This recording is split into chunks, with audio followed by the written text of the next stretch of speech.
Hello and welcome back to Perspectives. In today's show, after the misinformation swirling around the media about Trump's potential ICE raids against Gurdwaras, the Sikh community have taken a proactive step, taking legal action to protect holy sites from such interventions. More on this in a moment. In Canada, a high-profile Sikh joins the Canadian Senate. And also in Canada, meanwhile, the Invictus Games kick off in Vancouver and Whistler. And finally, in the US, the name Tulsi Gabbard has invoked fear and suspicion in the Sikh community. What is about to be a very powerful woman indeed? We take a look at just who Tulsi Gabbard is and why maybe we do need to keep a very close eye on her. All this and more on today's show. But joining me as always for Perspectives is our very own correspondent in Canada, James Cousineau. Good morning, James. Good morning, Angus, and good morning to our viewers. I hope you had a great weekend. My apologies, Angus, for missing the show last week there. I just had a migraine, so I appreciate you taking it and running with it while I was not feeling well. So welcome back to myself, and let's get on with the show. Indeed, James, welcome back. Good to have you back. And of course, together we'll be bringing you our perspectives on the daily news affecting the Sikh community across the world. And yes, we will be taking a look at loads of your great comments at the end of the show, which have been pouring in after our video. So thank you as always for those. Right, James, let's get the show on the road. What are you going to start us off with this morning? Well, the much exciting Invictus Games have arrived in Vancouver and Whistler, and let me tell you, the excitement is just off the charts, especially with Coldplay. Their lead singer, Chris Martin, made the opening ceremonies and performed, as well as people like Nelly Furtado and other musicians of Canadian and international background. So it was exciting there, but what was even more exciting is meeting a bunch of the the Invictus Games athletes as they were arriving at the Family and Friends Ball, and just being able to catch up with them and speak with them for a moment as they got here, and then also learning about different things such as the different therapies that various military members who have suffered, whether it's PTSD or other disabilities as a result of their time in the service. There's a lot of different treatments and counseling and other things, but we also were able to get a report here that we've mixed in that talks about service dogs and the importance that they play for soldiers who have returned and suffering from PTSD, as well as other areas. So let's take a look at the video here as the excitement was just very, very clear.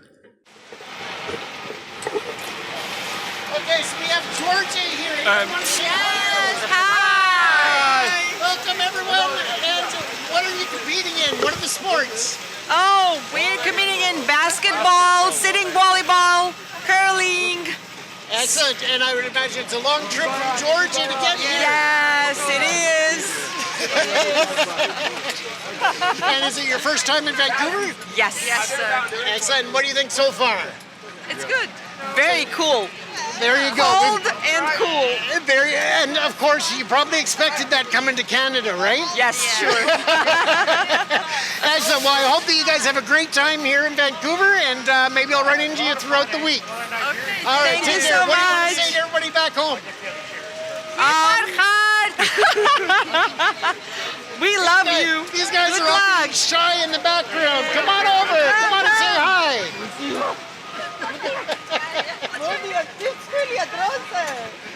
Come on over and say hello, everyone. Everyone, have a great day and weeks. Okay, and what do you have to say to the other teams that are and the other athletes that are Be competing? brave. Don't be afraid of Georgia team. But we will win, for sure. But you'll do it with that beautiful smile, right? Okay. All right, Fred.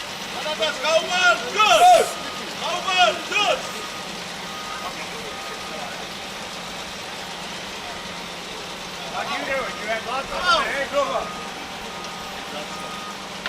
There you go, sir. You're welcome. And we're going to leave you in there. So I do have PTSD due to service, and I was lucky enough to be matched up with this girl here. She has changed my life in the 3.5 months that I've actually had her with me. She has changed my life incredibly. I get out more in the public. She helps with my nightmares. She's just always there for me, and it's I can't tell you how much like she meant to me in changing my life. Oh, good girl, get in there, yeah. That's a good girl. The sport for these people, it's the same thing for them. That's their support, is them keeping into that sport, and that's how they keep their recovery going. It's a camaraderie thing with the military as well, you know, being former service, just getting to be able to hang out with some like-minded people.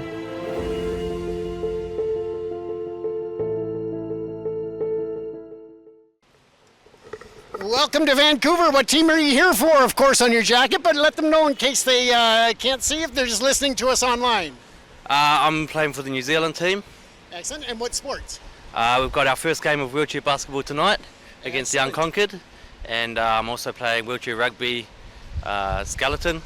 Perfect. And having a jam at skiing, which I haven't done very much of ever. There you go. Yeah. And how does it feel to be in Vancouver for the games? It's been awesome. Everyone's been so friendly. We got a bit of snow, which was nice early on, and yeah, we're having a lot of fun. Kind of gets you in the spirit when you're talking about skiing and to have the snow coming down. That's a good thing. Yeah, definitely helped. I don't know if you're familiar with when we had the Olympics here in 2010. We actually had a shortage of snow, and there were actually truckloads and truckloads going to the slopes, and then it snowed right the night before. Oh, really? Really, just tricking you. That's right. Yeah. That's right. So at least we had lots of snow ahead of time for these games. So excellent. Yeah. Welcome Awesome. to Vancouver, and we wish you well. I hope to see you at various events throughout the week. Thank you very much. All right, and hopefully on the awards podium, getting some medals. Hopefully. All right, take care. Cheers. You want to say hi to everybody back home? Hi to my family. Hopefully the boys aren't being too menacing. Thank you. There we go. So as you can see, it's pretty funny. The athletes, it's different than the Olympics. Let me tell you, they have a whole different mindset, and the excitement is there. But yeah, it is just on a different level. And yeah, and I love that he says, you know, I'm going to have a jam at skiing. It's all, I'm here. I might as well try it. Why not? Yeah, marvellous. Actually, it's marvellous to see. And we, you know, this is the Invictus Games is all about military prowess and pride, and for both the men and women. Of course, these people are soldiers. They are wounded soldiers. That's the sort of the roots of this, and of course they've got that embedded camaraderie already built in. So there's so many elements here that are slightly different from, let's say the Olympic Games, which is just all about ordinary people who just trained massively their entire lives for an event. These are soldiers. These are serving soldiers who've sacrificed so much in their lives for their countries. And they are competing in well, I suppose what's secondary to their main line of life, which is being a soldier. But the pride they bring with them, of course, the camaraderie that they bring with them is something so special. And when you see it on screen, whether it's just like you've seen there in the flesh, James, or you see it on television, it's something really special to watch, and it's really heartwarming. I think it's of course, I suppose, to some degree, really of interest to the Sikh community, because although obviously I haven't seen any Sikh members in the Invictus Games, this whole concept of sport and physical well-being and physical prowess is so embedded in Sikh. It's a really, really important part of being a Sikh, and you only need to look at any of the Sikh media. And there's always a large focus on the sporting prowess. For example, here in the UK, we have some very, very well accomplished boxers in the community. We have the Sikh Games here in the UK, which again is very much based around the military. So again, this tie-in with the military, the Sikh community with the military, but of course with physical well-being and physical prowess. It's again part of, I believe, part of the Guru's teachings is to look after your body. And of course that does in turn link in with the military prowess and that military heritage of the Sikh community, which of course they are extremely proud about, as they rightly should be. So I think the Invictus Games, although at the moment, although visually at the moment there doesn't seem to be much of a Sikh presence, it does actually ally very closely to so many fundamental parts, so many fundamental beliefs of the Sikh religion and the Sikh community and the Sikh culture. So yeah, it's fascinating to see. Best of luck to all the athletes there. It always makes great viewing because, of course, the involvement, just the mental involvement is subtly different from something like the Olympics, where of course they're just focused. We've got to win. I've got to win. In the Invictus Games, there's just a subtle difference. Of course, there is that I want to win. I want to win. There's just another element to this. Again, it's more about, well, if I don't win, it's not so much it doesn't matter, but it's just the fact that I'm here in the first place. I'm here with fellow soldiers from different nations, all competing actually for just one big feeling of well-being and goodwill. There's so much goodwill involved, and I think that's slightly different from the Olympics, which is all about winning competition. This is more about the camaraderie. It's all about, well, we're all in it together. Of course I want to win, but if I don't, it doesn't matter. It's just the fact that we're all here doing the same thing and doing a good thing. So yeah, James, great to see and really heartwarming. Absolutely, and I mean, there's a lot of polarization when it comes to Harry and Meghan, but at the end of the day, when it comes to the Invictus Games and what they stand for, they've done an amazing job in the organization. The Invictus Games Foundation has done just amazing amount of work to make everything just run so smoothly so far. As I said, I really enjoyed being able to go down and meet a bunch of the athletes and hang out, so I'll have some more information coming out throughout the week as more events go on. And for you, Angus, I did meet with the United Kingdom team. Who are, of course, going to win everything, I'm sure. There you go. But hey, Team Georgia, don't be afraid of us, but we're still going to win. But again, it should never be taken away from how hard these individuals train, and a lot of team games, which I think is really an advantage for people who have been in the Corps, and when they are then taken home, they have PTSD or they have injuries, they become a lot more isolated. So I think that it is so essential that they are able to feel that sense of camaraderie and team once again. I think that really helps in recovery and long term. But yeah, no, I'm really excited to watch how the games play out this week. I'll be up and down from Whistler and then in Vancouver at venues, so it's going to be a great week. And with that said, though, we were talking about the fact that there's not a lot of Sikh influence there in the games, but one day when khalistan is there, I'm looking forward to seeing that flag with so many others that were flying proudly throughout this last weekend. But with that, there is another reason to be proud, and that is because a lifelong member of the public service in Canada has now been appointed a senator in Canada's Senate. And this is Baltej Singh Dillon, and I'm going to pull up an article here that the Malaysian newspapers were reporting because it's become an international story, given that he's from Malaysia, he is of a Sikh background, and he actually fought very much for the rights of Sikhs when it comes to their recognition and their right to wear turbans in the RCMP.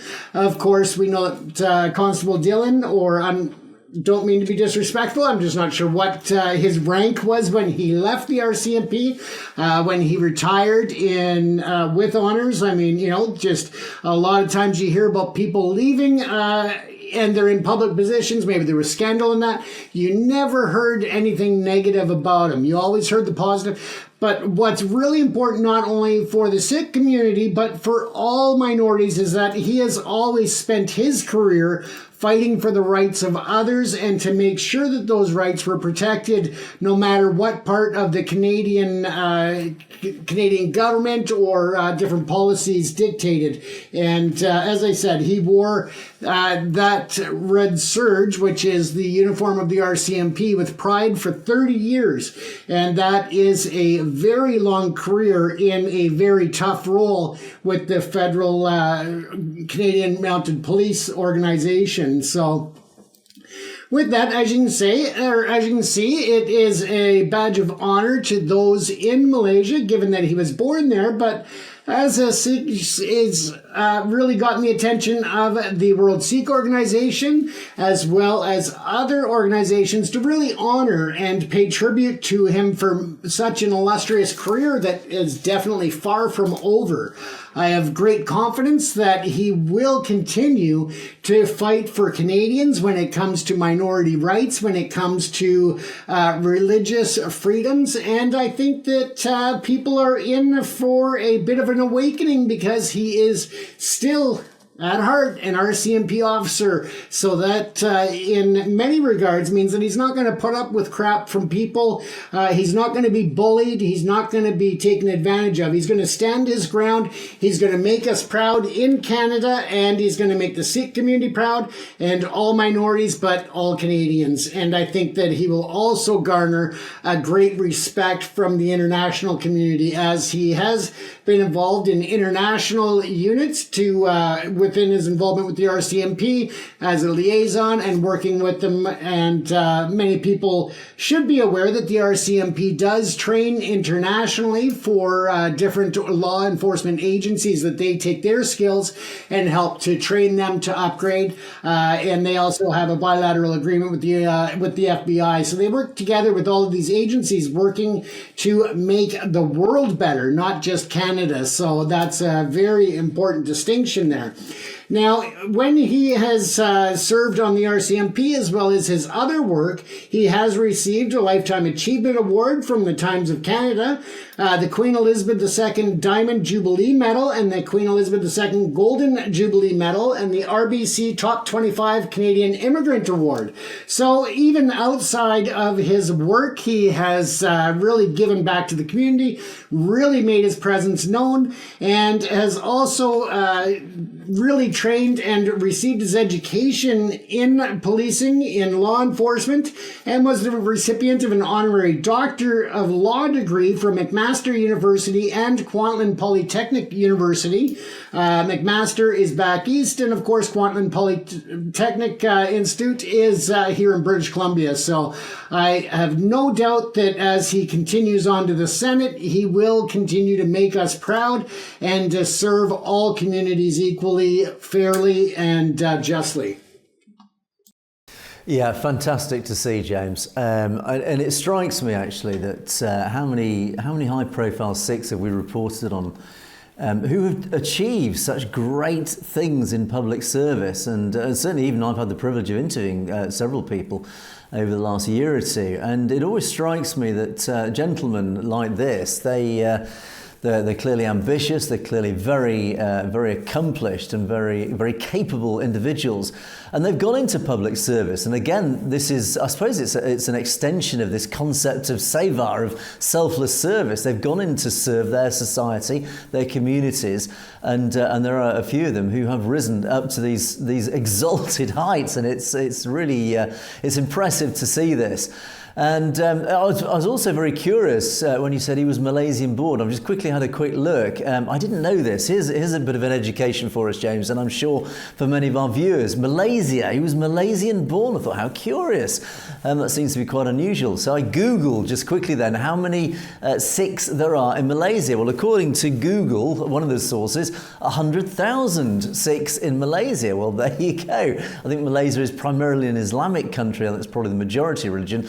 But clearly there is a relatively small but very much entrenched Sikh population in Malaysia. So fascinating. I think one of our, I may be wrong, but I seem to remember one of our correspondents in our comments section was Malaysian. I think he ended up in Australia in the end. Anyway, let us know if you're watching.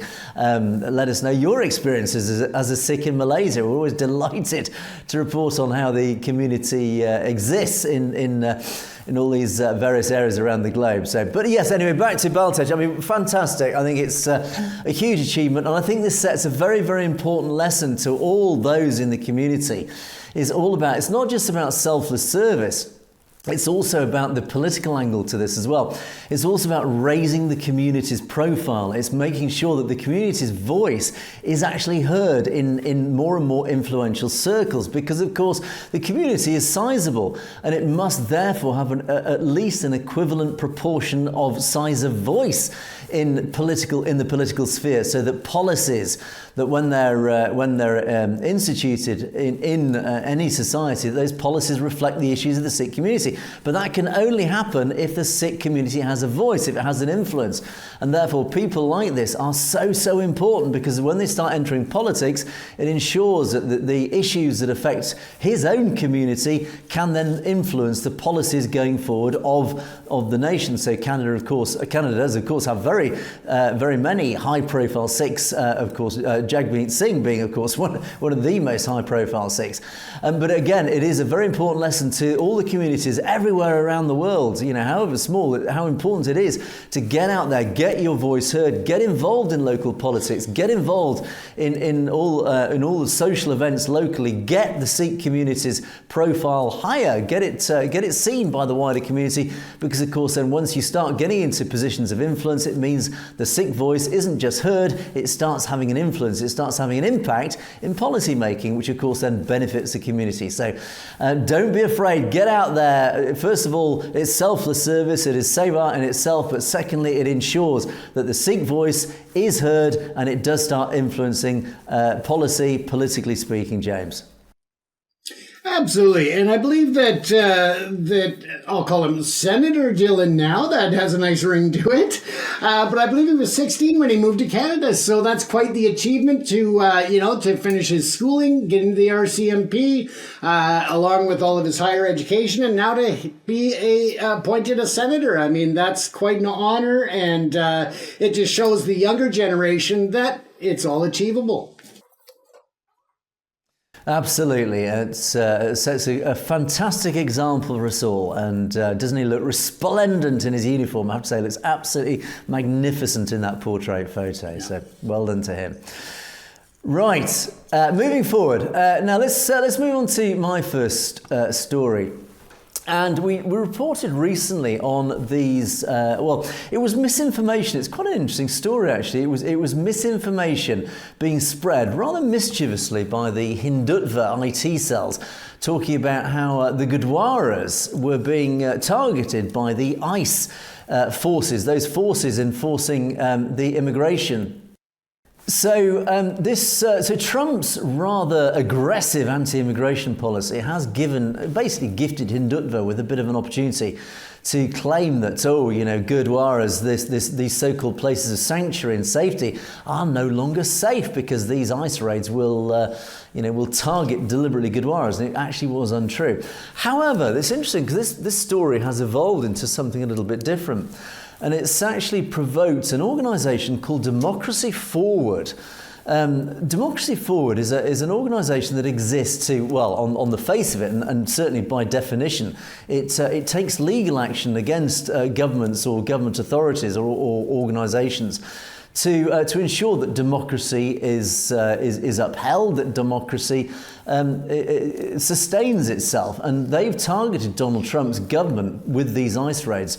And they're actually they're launching a legal case against the federal government to say, look, you cannot target Gurdwaras, you cannot target Hindu mandirs, you can't target temples, you can't target mosques, etc. In other words, basically any place of worship must not be forcibly entered under any of these new anti-immigration regulations. So the Sikh coalition they've decided to join forces, or certainly join in this class action, effectively, that Democracy Forward have launched. And Democracy Forward, or DF as they're called, they've filed an amendment to this lawsuit challenging the Department of Homeland Security's harmful policy change that could now allow houses of worship, including of course Gurdwaras, to face ICE raids and other immigration enforcement. So the Sikh coalition have said that they're of course proud to work with the DF to provide critical background and context on the Sikh faith and community, as well as connecting them with several Gurdwaras across the country who considered joining this lawsuit. Now, the lawsuit was actually originally launched by the Quakers, part of the Christian movement. And ultimately, the Gurdwara Sahib at West Sacramento, they then decided to sign on as an additional plaintiff. And the amended complaint also includes the Cooperative Baptist Fellowship. That's a religious network that includes the Baptist Church as well. So in the declaration, the Gurdwara Sahib West Sacramento wrote that after the DHS announcement that previously protected areas could now be subject to immigration enforcement, the Gurdwara saw an immediate chilling effect on worship and fellowship, and that threat of that activity impedes Sikhs' ability to carry out essential religious practices. And this echoes what the Sikh Coalition has heard in their own conversations with Gurdwara and the leadership amongst the community. And they said, regardless of differing political views, almost everyone in our Sangat can agree armed agents should not be barging into our Gurdwara or spreading fear amongst our Sangat. And Harman Singh, part of the coalition, the Sikh Coalition, said, we're thankful to our allies at Democracy Forward for bringing forth this critical lawsuit, and we greatly appreciate Gurdwara Sahib West Sacramento for stepping forward as a voice for many of the Sikhs in the nation. So, this is, I find this interesting, actually, this story, because on face value, yeah, it's pretty straightforward. I think there is a natural ingrained fear amongst the Sikh community that, of course, they're places of sanctuary.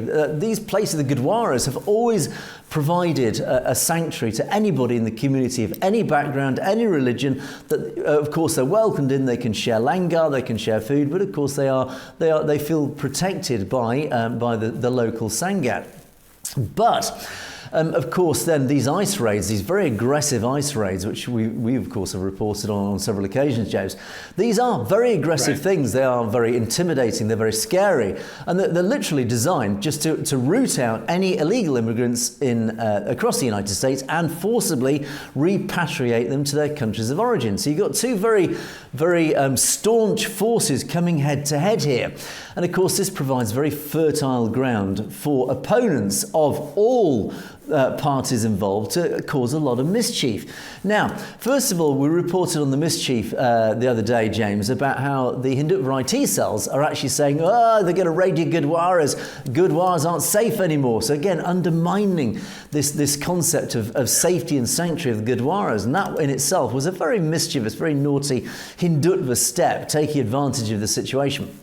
Now, on the face of it, this seems a very good thing. The Sikh Coalition joining in this this new lawsuit against the federal government, saying no, you cannot enter our Gurdwaras armed and everything. It is an offence both morally and both religiously as well. Now, yes, on the face of it, absolutely, I think this is a good thing. But actually, is it? Let's peel back a few of these layers, James. And I think here we may slightly differ in our attitude towards this. And I'll explain why my attitude on this is a little bit more nuanced. Because I see immediately, if you look at Democracy Forward, you look at their website, we stand for democracy. Great. I absolutely support that wholeheartedly. James and I, we totally support democracy, truth, all the fundamentals of democracy, freedom of speech, freedom to practice religion, etc., etc. But Democracy Forward is actually there's a little bit of nuance here because, of course, democracy in terms of Democracy Forward, it reflects a lot of things that we have here in the UK, similar sort of organisations that on the face of it stand up for democracy. In reality, there tend to be a little bit left-wing, a little bit liberal-leaning organisations where it's democracy as long as it's on our terms, as long as it's on left-wing liberal terms. And I don't see much record of their fighting against the Biden administration, against all sorts of things that the Biden administration got up to. I don't see any high-profile lawsuits that they launched during the Biden administration. And of course, there were plenty that we could have said, look, why didn't you launch against this and this and this? They didn't do that. Suddenly it's all this anti-Trumpism. So again, I sense there's a slightly left-leaning nuance here. And I think, again, it's this anti-Trump propaganda. It's this anti-Trump thing going on again here. And I wonder if the Sikh Council, if the Sikh Coalition have actually been slightly abused here. I think they've been seduced by this. Of course, on the face of it, it seems like a very noble cause. In reality, you peel beneath the layer, I think there's a political agenda here. I think this is driven less by fighting for democratic principles. I think it's more about fighting against Trump and what Trump stands for. And I think that is the slightly mischievous agenda here going on. But having said all that, I think, and I think we reported on this in the original story, James, Absolutely. I think Gurdwaras and all places of worship must be sacrosanct. And I think in reality, I think there's a bit of mischief going on here. I think Democracy Forward is doing a bit of Hindutva's dirty work for them here. I don't think genuinely there is a genuine threat against Gurdwaras and all these places of worship, because the Trump administration and all government administrations know how provocative, how wrong morally it is to wade in militarily, let's call it, into any place of worship. They're frankly not that stupid. The only time they would ever do this if there is a very, very good reason to do so. Even here in the UK, where we know for a fact that Islamic extremism is nurtured, is grown within mosques here in the UK, even our own government will not wade in militarily, with all guns blazing into mosques, even knowing whilst Islamic extremism is being nurtured in some of these mosques. They don't do that because they know how offensive it is. And the same is in the US. I am very, very sure that there is no way that ICE will raid Gurdwaras and mandirs and mosques and all these places of worship. They will go in a lot more softly. They know how offensive something like this would be, and I think they would be a lot more sensible, a lot more pragmatic, and a lot more diplomatic if it ever came to that. And I think this is a little bit of mischief going on here, James. That's my personal opinion. What's your thoughts on this? Absolutely, Angus. And I'm not a fan of Trump. I'm not a fan of a lot of his policies. But on this one, I do agree with you that I think that there is a lot of inconsistency in some of these groups that are taking it not only as an opportunity to jump against Trump, but also using it in these lawsuits in order to further their own agenda and to get their message out. And I think a part of that is definitely the Hindutva media machine in terms of, using their influence or their misinformation to create these problems that don't exist and create these threats. Because I'm with you. I do agree that the religious facilities and places of worship should be honored. That has been something that is, again, just as it is here in Canada. We don't see people going in there with weapons in terms of government agents and law enforcement, customs and immigration. We don't see it. It's a disrespect to the people. It's a disrespect to the house of worship in itself, the temples and such. I don't put anything past Trump and his policies, but that one, I just find it hard-fetched to think that they are actually going to go in and forcibly remove anybody from there. But again, I don't put anything past him, but I really think that is a bridge too far. Indeed, as I say, I think this is I think there's a political agenda at play here, and I think the several religions, including, of course, the Sikh faith, have been taken advantage of here by a little bit of a political agenda at play, and I think they've been seduced into supporting this, when in fact I think it's less about democracy. I think it's more about pushing the anti-Trumpism. Anyway, we'll watch that story with interest. So, James, let's move on now on to my second story, and I'm going to go again, stay in the United States, and this is actually quite an important story. This is Tulsi Gabbard. And in fact, certainly one of our correspondents in our comments column did say, look, you do realise who Tulsi Gabbard is and what a danger she potentially poses. Well, I did a little bit more digging on Tulsi Gabbard. And actually, I have to say, what I've uncovered has indeed actually vindicated our commentary. I think she is a person of concern for the Sikh community. Now, who is Tulsi Gabbard? Well, she's a former Democratic congresswoman of all places. She actually then left the Democrats to join the Republican Party to back Donald Trump. And in doing so, she's become Trump's elected Director of National Intelligence. And this is a massive role. This is a really important role. It means she would oversee US intelligence agencies, including the CIA, the FBI, and the NSA, the National Security Agency. And of course, all these agencies essentially focus on intelligence gathering as one of their main things, and then, of course, law enforcement. It means she will also manage a budget of more than $70 billion and oversee 18 intelligence agencies in total. So this is a massive role. It's a hugely powerful and influential role. So it's a big role. Now, as part of my research of finding out who she was, I came across a lot of research done by a gentleman called Peter Friedrich. Now, Peter Friedrich, I've been intending or trying to interview for a long time, and I've been so busy with the show, I haven't actually had time to approach him. But Peter Friedrich is a fascinating character. He's another white gentleman like us who has really sided with the Sikh community for all the same reasons that James and I have, because he's recognised the Sikh community, for what it represents. But he's also, at the same time, done a huge amount of research, a lot of legwork. He's a journalist into the RSS, into Hindutva and India, its culture, its history, and how the RSS have essentially taken control of India and Indian governance.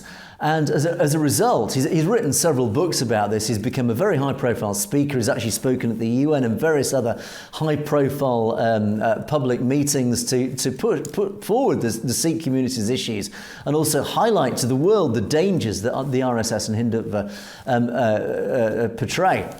And as a result, he himself has been targeted by the RSS.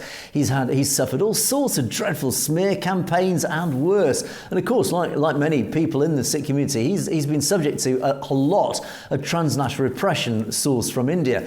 A very, very brave guy, a courageous guy, extremely intelligent guy, very well researched. Do look out for his books.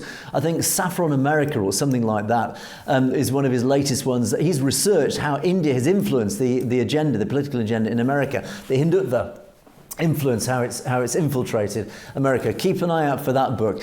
Anyway, all that aside, so he wrote a very, very interesting article, or several articles. I think it was in the Caravan magazine, actually. But I'm just going to cherry pick a few pieces of information. It was a very, very long article, very detailed, as usual with Peter Friedrich, very well researched, backed up with a lot of evidence. And do keep an eye out for his research. Anyway, he said, and I'll cherry pick some of the paragraphs from this article.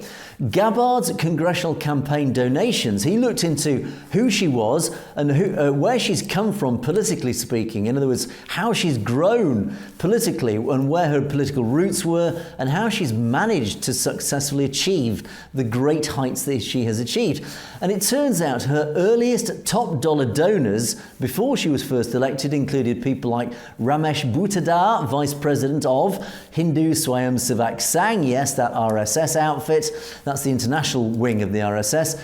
His cousin-in-law Vijay Palod of the HSS and the VHPA, Mihir Magani, again of the HSS, the VHPA, Chandrakant Patel, President of the Overseas Friends of the BJP, and a host of other executives from the HSS, VHPA, OF, BJP, and affiliated groups. These are all basically RSS organisations. Along the way, he discovered that Gabbard had invited RSS spokesperson Ram Madhav to her wedding in 2015. I don't think you get more personal in terms of relationships than that. Peter also identified over 50 executives in the US-based Sangh groups, that's RSS organisations, including the HSS, the VHPA, the OF, BJP, etc., who began donating to Gabbard in her first 2 terms leading up to Modi's election. Approximately 200 donors identifiable as active members of such groups and about 10 different Sangh events which she had attended. It was more than enough to confirm his thesis that Gabbard's congressional career was financed by US affiliates of India's ruling party. Very, very damning evidence, in other words, that her whole rise to her position from the early beginnings were financed by the RSS. He's also made strong allegations about how her congressional career was financed from the earliest days by American affiliates of India's, what he calls, fascist paramilitary organisation, the RSS. Now, his original fieldwork in Hawaii, and now Tulsi Gabbard originates from Hawaii, she is Hawaiian born. So his original fieldwork in Hawaii not only confirmed this, but suggests that the extent of Gabbard's ties to this violent group are far deeper than even his own independent research has already established. The RSS draws much of its power from its followers in the diaspora, and Gabbard has been crucial to revamping the image of the Hindu nationalists in the United States and has in turn received crucial financial support from the Indian-American far right. She's also posed for pictures wearing a scarf bearing the BJP logo. So again, it's pretty clear where her affiliations lie. And as he signs off his report, the princess of the RSS, as he calls her, whitewashes India's Ku Klux Klan. She's a national security threat who is accountable to a foreign supremacist ideological movement. So Peter Friedrich, absolutely not mincing his words there. He is very, very clear in his research about Tulsi Gabbard, basically saying she is a clear and present danger to any enemies of the RSS, and of course that includes the Sikh community. He is saying very clearly his research points to the fact that this woman is very closely affiliated and indeed funded by the RSS. That is a warning. Interesting. Thank you, Peter Friedrich, for all that research. Now, as a result, the Sikh coalition, of course, are aware of this. They are very concerned indeed in the United States. They have gone out publicly, diplomatically, to say that they are concerned about Tulsi Gabbard and her appointment to this very, very powerful position. They have said the Sikh coalition has serious concerns with former Congresswoman Gabbard's nomination to her position, as well as her prior remarks on Prime Minister Modi's human rights abuses, plural, of course. It is a verifiable fact that the Indian government is engaged in transnational oppression throughout the United States because the Director of National Intelligence oversees the very agencies that would be working to deter and counter this behaviour. The Sikh Coalition and other organisations have sent questions and context to Senate offices and committee staff in the hopes that they will be raised during Mrs. Gabbard's hearing. And they continue to say, look, to be clear, the questions we submitted are not meant to express bias against Ms. Gabbard's identity or religious beliefs. No nominee for any position should be discriminated against on the basis of religion. So they said, look, this has nothing to do with her background, her race, her religion, anything. This is purely meant to be to ensure that she herself is not discriminated against, but she in turn will not discriminate against any other minority within the United States.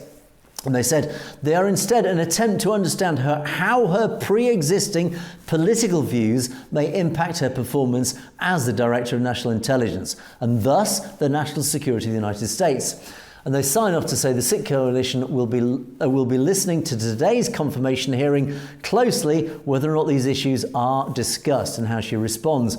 We look forward to sharing further thoughts after this hearing.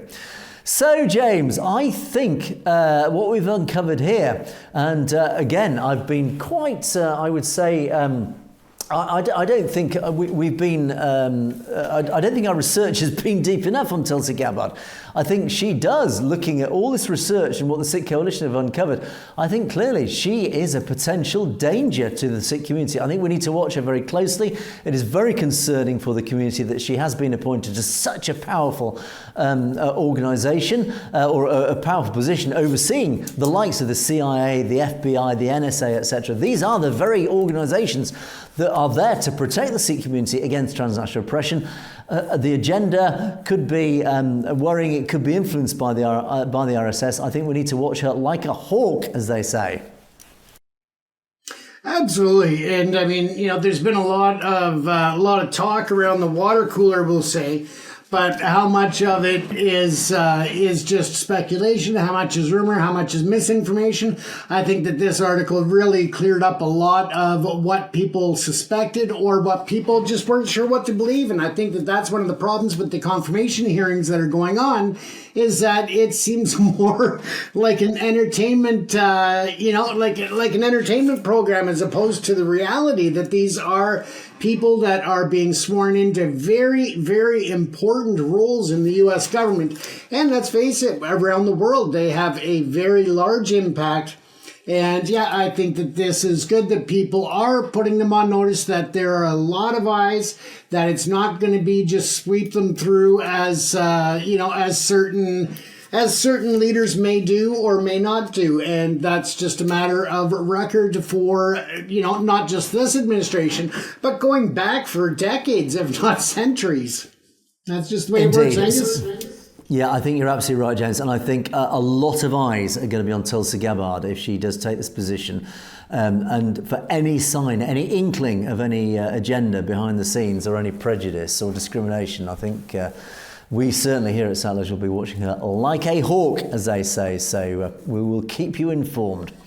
Right, James, on that note, let us move forward into our comments section. And as always, we've had thousands or certainly hundreds of wonderful comments over the last week, over last week's video. So thank you to all of you who commented. There have been some really interesting threads, interesting discussions underway on many of those videos. So thank you for all your contributions. Really, really fascinating input from so many of you. So once again, thank you for that. So one of our subjects that we received a lot of comments about, James, was your story about the repatriation of these Indian illegal immigrants in the United States and Trump's flight back to Amritsar Airport. Of course, these gentlemen were repatriated forcibly back to India. And a lot of our commenters said, why Amritsar? KP Singh, for example, said, look, thanks, thank you for your comment. One request, can you also share the reason for choosing Amritsar? Whose decision was it? And what is the breakup of people sent back state-wise? Likewise, Devinder said, why did the Indian government use the airport in Punjab? Jaspal Chatterval, likewise, why Punjab? Maybe the majority were Sikhs. And Humanity said, well, check your facts before posting. Jasvinder, why Amritsar Airport? Why not Delhi? Can anyone explain? And Satoshi, whatever, says Indian government purposely targeted Amritsar Airport. Well, lots of people raising this question. Why indeed? It does seem a bit strange. Why not the main airport? Why not Delhi Airport? Was there an agenda behind this? Well, I did a little bit of digging, and it depends on your source of choice, but the general consensus does appear that say for example, the BBC, they said there were 104 Indian deportees on the flight. They will be processed separately from regular passengers before boarding buses to their home states. But according to the BBC, they were sourced from, these gentlemen came from the Punjab, Haryana, Chandigarh, Uttar Pradesh and Gujarat. Now the Hindustan Times, newspapers, they said, and this reflects several other of the Godi media, they said a passenger manifest accessed by the Hindustan Times lists out 104 passengers. Again, so the numbers at least are consistent, with a majority of the surnames being of those from Gujarat, interestingly. Those who are from Gujarat will be sent to their state by air after verification of their records and credentials, as are deportees from Haryana as well, and they will be boarded in Amritsar along with Punjab natives. Officials did not provide a region-wise breakup of the citizens being deported. So it's very hard to actually get a definitive breakdown. The Indian authorities have been very tight-lipped. I suspect this is probably for a very good reason, but it does seem at least that yes, there are Punjabis there, but there are neighbouring states, including Haryana and Chandigarh. There's Uttar Pradesh, but of course there's Gujarat as well. So, well, I think you can make your own interpretations there, James, but there is, of course, this natural suspicion. It's the BJP government. Probably they've got their reasons for sending the Punjab. I think one could argue that they've done that deliberately to say it's not our problem. There are all these Punjabis. It's the Punjabis. It's the Sikhs again. It's another stain. It's another smear against the Sikh community, saying, oh, it's all these Sikhs who've illegally emigrated to the United States. In fact, actually, it turns out, it seems most of them are from the Gujarat. I don't know, James, but yeah, you could interpret this in many ways. But as always, when it comes to BJP, there's usually a very good reason behind it. Absolutely, Angus. And to really put it into context is that, between the reports of 205 that came out from the U.S. government, 105 from the India government, and where people are broken down from and returned. But let's face it, the U.S. is declaring that they are going after violent criminals. They are going after the worst of the worst in terms of the immigrants that they are deporting first.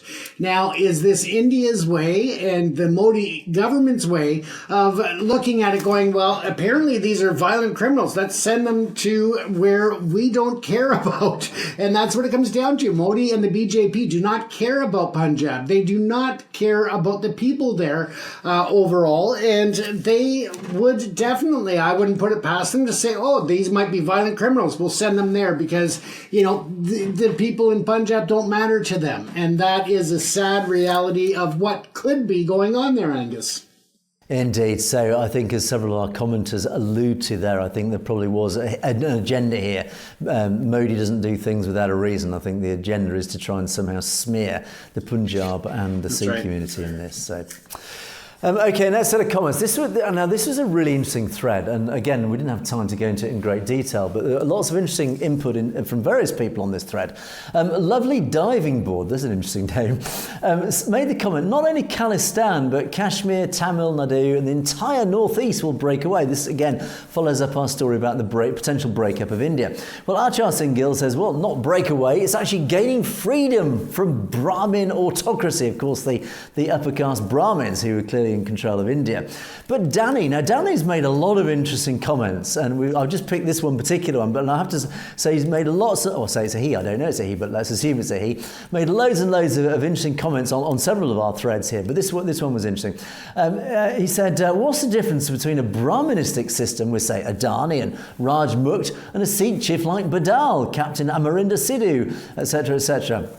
And what's the difference between a pundit in India making his title and a Sikh Jat earning his farm title? There'll be poor Hindus, poor Sikhs on both sides. So the comment here, actually, I think it's very interesting, saying, look, it doesn't have to be the Brahmanistic system. It could happen anywhere, and it's also happening in the Sikh community. There is a hierarchy, essentially almost a de facto caste system within the Sikh community. And then Achar Singh Gill comes back with a response. There are a few responses in between here. But again, this brings out some other interesting elements related to this. Achar Singh Gill says, look, Badal and Amarinder are Dalals of power elite, from essentially the ruling elite. They get a share of the cake, but there are poor people who are suffering no matter what their religion, like you said. All levers of power are held by this ruling elite of Brahmins and their agents, for example, the civil service, the army, police, banking, media, the RSS, etc. Absolutely. And you also say that the Akali Dal, the Mandirs, and many Gurdwaras are under the total control of this same elite. It's interesting you put Mandirs in there as well. So what you're saying is that the RSS and their minions are also right across the whole of Indian society, whether it is indeed Hindu society, the Mandirs, or indeed the Sikh community as well in the Gurdwaras. They divide and rule through the caste structure and other clever measures. No matter who wins the elections, the levers of power remain in their hands. Absolutely, and I think this whole thread was a fascinating thread. That, first of all, yes, I think wherever you've got human beings, they will always divide themselves into a sort of hierarchy through whatever elements make up the hierarchy. It's just natural. It's human nature that we always somehow sort ourselves into some level of hierarchy. It reflects actually that many animal species, they do exactly the same. Even cows have a hierarchy, believe it or not, in amongst their own social society, as weird as it sounds. That is just human nature. But certainly, I think what is prevalent in India is a caste system. It is ruled over by this powerful elite, the Brahmins. I think that is indisputable, and I think this, James, is the problem that is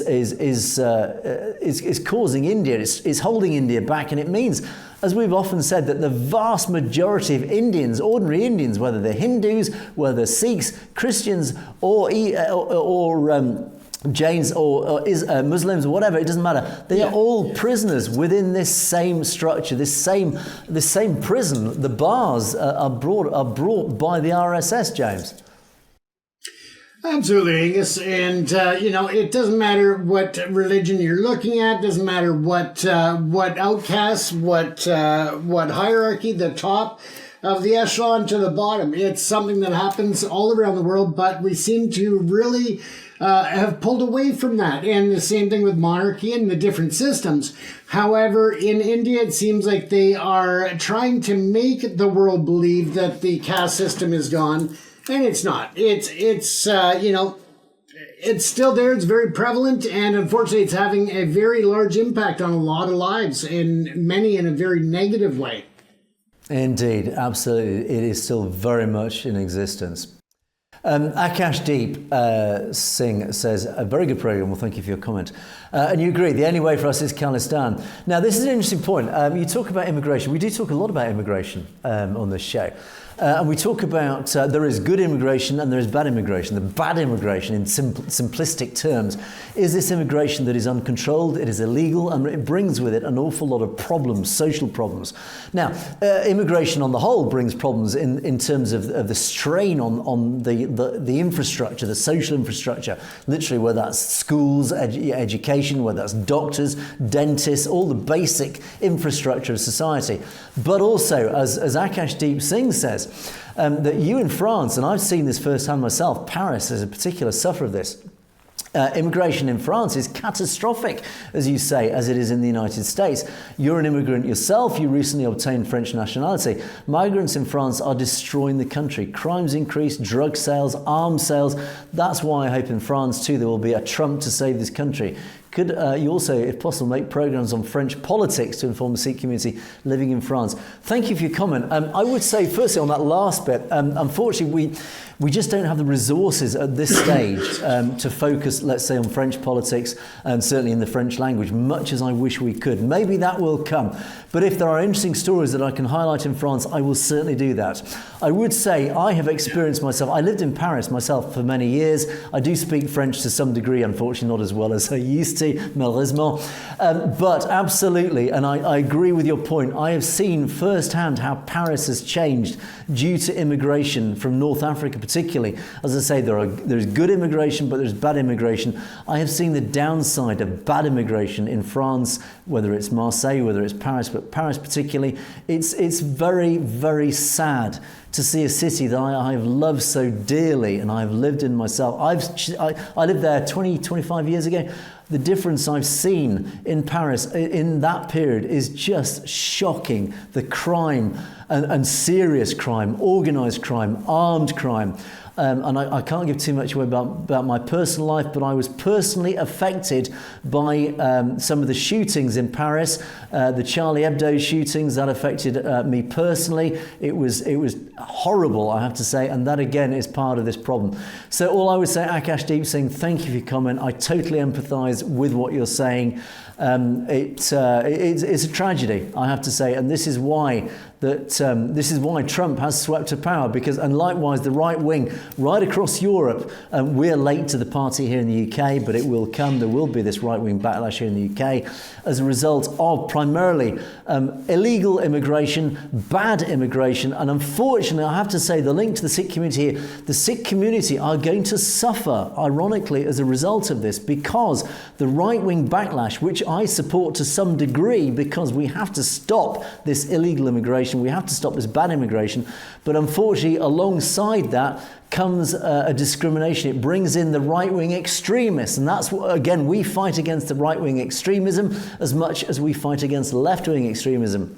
And that, of course, does have a negative impact on the Sikh community, etc., etc. Too much to talk about here, James, but there's a lot of very big issues here. Absolutely. And let's take another look at the illegal immigration. And that a lot of time is also opening the door to what they call the coyotes or the people smugglers. And just last week, 15 people were picked up at the border in Canada on the Canadian side coming from the US.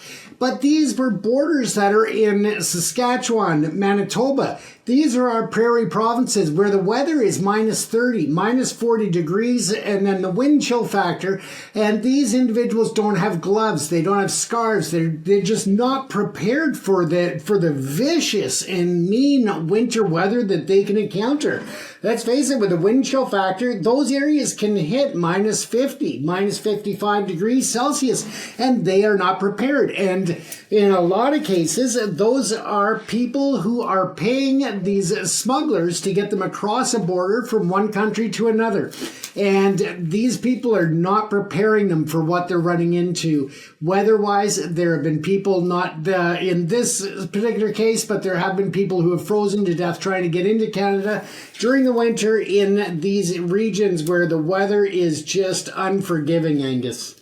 Yeah, absolutely. I mean, that's a very powerful point. And I would just add to that flippantly, it's always frankly baffled me why people leave these lovely warm countries to come to places like the United Kingdom where it never stops raining and it's so cold. Why would you do this to yourself when all of us want to do quite the opposite? We're all wanting to move away to warmer countries. But anyway, there you go. Yeah. So let's move on to John Calo's comment, an interesting one. I want to convey my concern about how Indians are setting up their business immediately after landing in Canada. Is this scam money, James? I don't know if this is something that you have any knowledge about.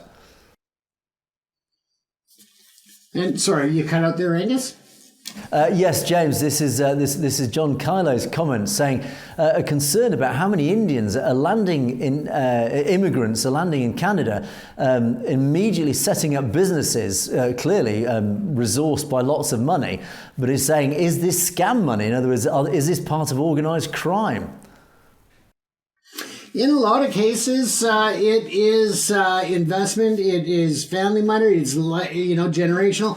But yes, there is a big problem with money laundering, with them using the real estate market here in Canada is one of the big areas where there's been a lot of money laundering caught.